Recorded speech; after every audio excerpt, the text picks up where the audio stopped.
Hello, welcome to lesson 3 of module 1. And in this lesson, we're going to be talking about understanding how computers execute code. So, without further ado, let's get into it. So, let's look at it from a high-level overview of compilation and execution. So, the compilation process. So, there are two things that happens actually when during program execution, right? So the first one, after you've sent the instructions into the computer, what computer does, especially if it's a high level language, which is the one we're using currently, we're using the high level languages to write code or communicate instructions to the computer. So the computer receives this code written in high level language, but it cannot understand it directly. So what it does is it compiles the whole codes or instructions. So some programming languages uses a compiler while some uses an interpreter.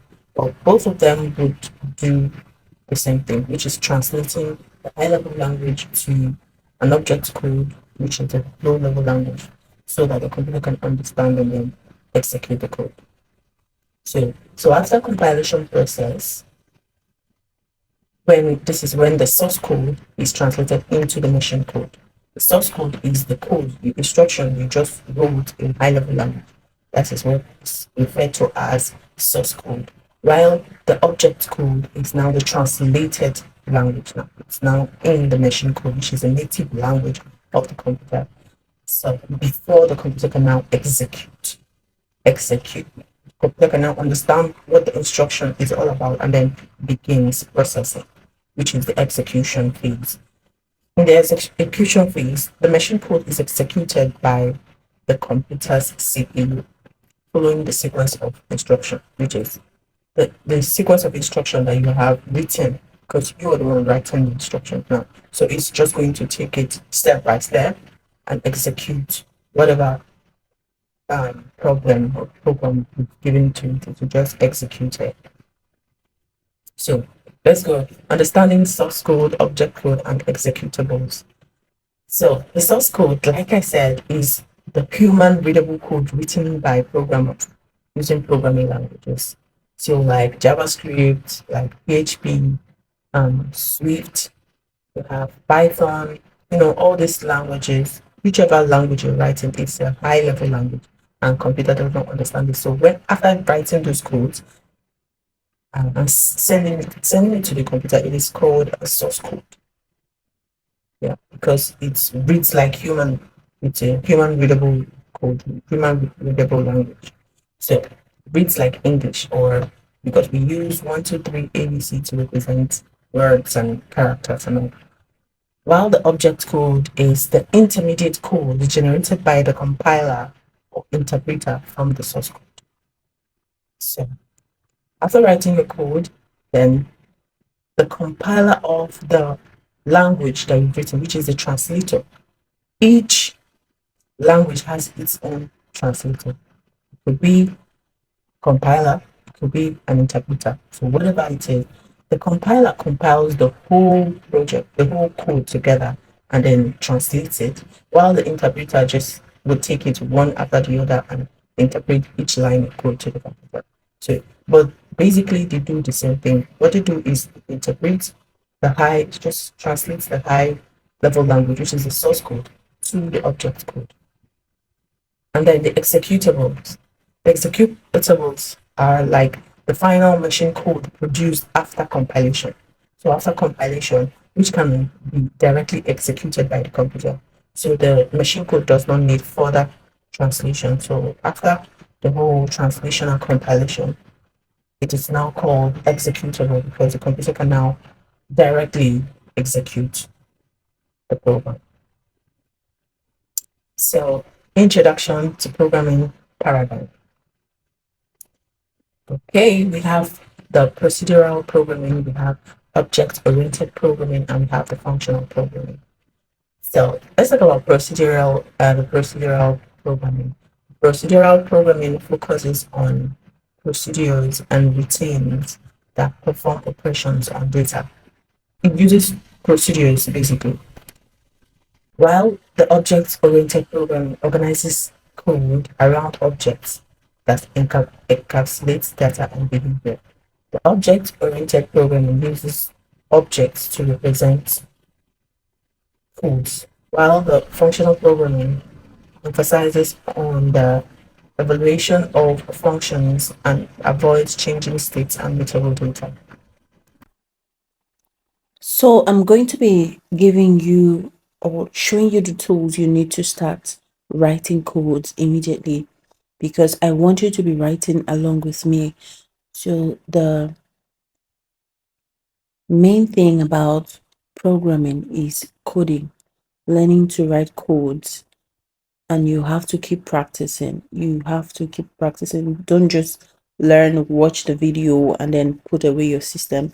I need you to keep practicing. So the first thing you need to have on your laptop right now is a text editor or an IDE. That is the integrated development environment. I talked about it in a lesson. So you can just go to your browser right now and type in download Visual Studio Code.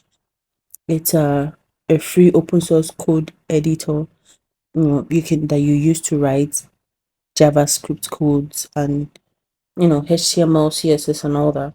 You need Visual Studio Code, or you can go for Sublime Tests or Atom. Any of these three IDEs would work for you. You don't need all of them, just choose one and download it. Right now, what I'm using is Visual Studio Code, so it's up to you.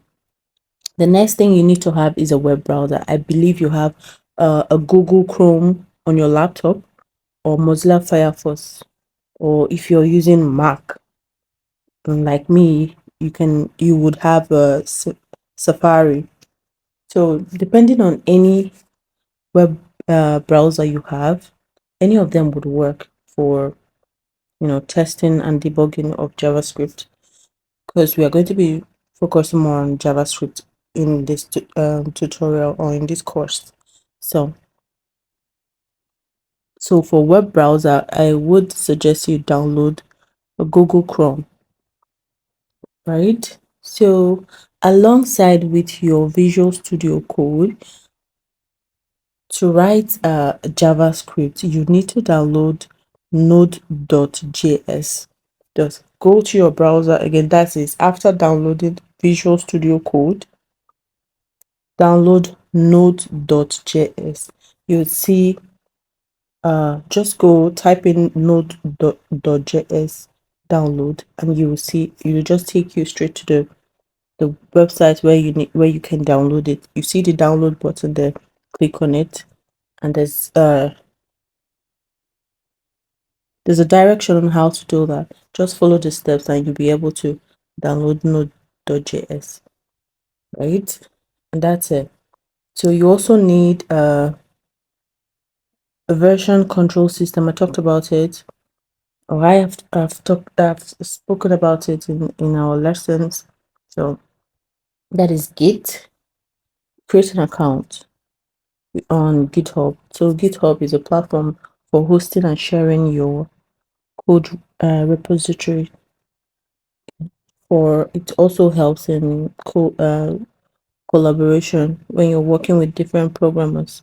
But mainly Git is for tracking changes in your code. So whatever change or code you write, you just upload it to Git.